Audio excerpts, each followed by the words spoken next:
Hello traders and welcome to another video review. Today is Monday, January 8th, 2024. Let's find out what's going on the economic calendar today. Data from the Germany had been released already.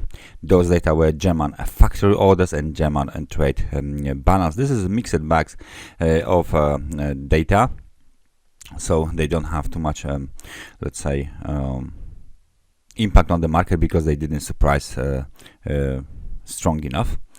We still wait for the retail sales from Switzerland and the CPI from the Switzerland, as you can see here, and the other data for today are from the Eurozone, retail sales and unemployment rate as scheduled for release at 11 o'clock, together with the mortgage rate from the UK. Then at 6 o'clock we got FOMC member Bostic to give a speech, and the rest of the New York session looks most likely quiet without any specific data releases. So let's figure it out what's going on the majors, what is going on the technical charts. We of course are going to start with the euro dollar. For our chart of the euro dollar is showing us nice spike to the downside. Finally the correct level of 61%, which is this dashed line here at 1.0883 has been tested. The local low was made at 1.10877, which is like a 5 pips lower, and we got the very nice hammer and then up movement towards the level of 1.0999. So this movement to the upside has ended with a spike as well. So the market doesn't know where it wants to go, to be honest. If we take a look at the daily time frame chart, we can see this characteristic candlestick, which says basically that the market neither want to go up, neither want to go down, and it closes very close to the level that they started. Momentum is at the level of the 50, almost at the level of 52 points. So neither bulls nor bears have the right now the control over the market. So let's just switch to the 4-hour chart back. And on the 4-hour chart, as you can see, we tried to move higher. Nevertheless, the key the key level of 1.1012, 1.1022 has not been violated yet. So the market is still more likely neutral. We just trade below the 100 periods moving average. Momentum on the 4-hour chart is still negative. They try to break to the upside, but there's still no avail. So let's wait for the data to see whether this movement to the downside, this 61% movement to the downside, was just a kind of a retracement, just a kind of a correction, or and the market wants to move higher. Of course, we need the breakout above this technical resistance in order to do this. Or this movement to the downside is just the beginning of a deeper move. And please notice that if we break again below this black dashed line and below the technical support located at 1.0889, then the next eventual technical resistance is support is located roughly around 1.0821, and then at the lows from the beginning of the December at 1.0724, as there is no strong support whatsoever, and the market is already trading below 50 and 100 periods moving average. Let's find out what's going on this market. This is the euro to the Swiss franc. Let me just find it. There you go. Euro to the Swiss franc, but let's start with the daily time frame chart. So what do we have here? It's a daily time frame chart of the euro to Swiss franc, and as you can see, the prevailing trend from 2023-2022 is down. So right now, what do we see here is a breakout below 2022 low, and let me just point it out for you guys. This low here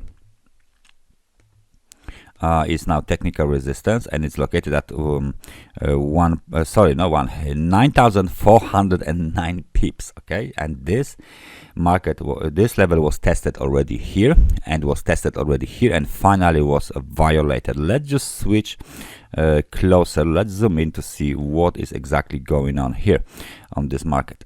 Of course, as we already know, the Swiss National Bank closely follows the European Central Bank, so whatever they do there will not be accepted by the market participants if the European Central Bank won't do it first. So basically it's a very a clear situation here. As you can see, we got the wave 1 to the downside, 1 2 3 4. Let's say this is some sort of the wave 1, A, B, C, wave 2, and now we should be doing the wave 3 to the downside. Nevertheless, it looks very familiar, whatever we might want to say about it. Our percentage price range from this low here to this high is 1.51, so we need at least 1.51 correction to the upside in order to create the price and time overbalance, and then eventually we can reverse the downtrend, or we can just bounce higher, basically. Okay, now as you can see, the market tried to bounce here towards the 9,338, 9,331, but as you can see, big upper shadows are telling us that there is still bearish pressure on this pair, and the market is still trying to bounce, but it's being blocked, it's being capped by the bears. The 2024 low is located at 9,253, and the market is oscillating between those two levels, roughly around the extremely oversold market conditions on the RSI as well. So as you can see here, nothing basically changed. The bearish pressure is still big. We need to break above 9,412 in order to initiate a deeper pullback to the upside, and only a breakout above this level here, as I said, 9,684, would likely change the outlook in the short, mid and long term for more bullish. Okay, so that was the euro to the Swiss franc. Let's dig deeper in the cable. What is cable basically doing? Let me just find out here. Very good spread here on the daily time frame chart on this candle. As you can see, big let's say lower shadow, big upper shadow here. So the situation is similar to the euro. They still don't know what they want to do, and the test of this zone located between 1.2609 1.26 is still active, and it still works as a technical support. We broke above this local trend line, which is fine, but now we didn't follow through towards the last swing high, so the situation is still unclear for the bulls. They don't know if they want to go up, if they want to go down.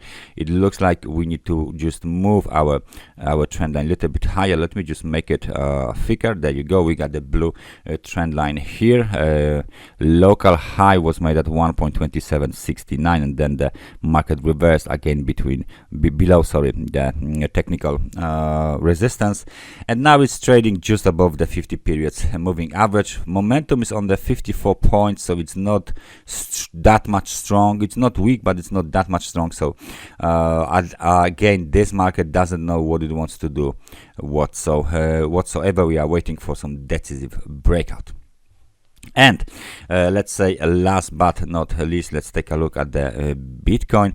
You can clearly see our Bitcoin is still well trading in a very narrow zone. This zone is roughly limited to the downside by the 100 periods moving average, and then it's hovering a little bit above the 50 periods moving average, 44,000 and $59, and it's roughly touching the upper technical resistance located roughly around $44,500. We broke above this trend line here, but this horizontal breakout is not a good breakout, which is why we just move our trend line somewhere there, and it looks way better because we got this harami pattern here. We got the first touch, then we got the second touch, and now we have the third touch. As you can see, there is no momentum.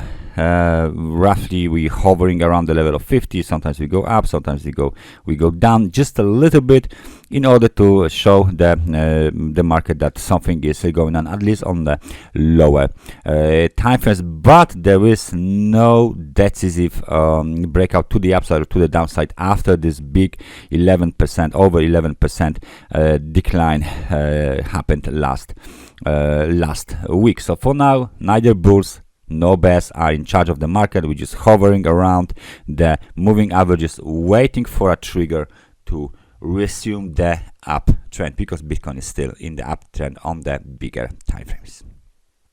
That's everything from me for today. Thank you very much for watching this analysis, and I hope I see you guys next time. Take care and bye bye.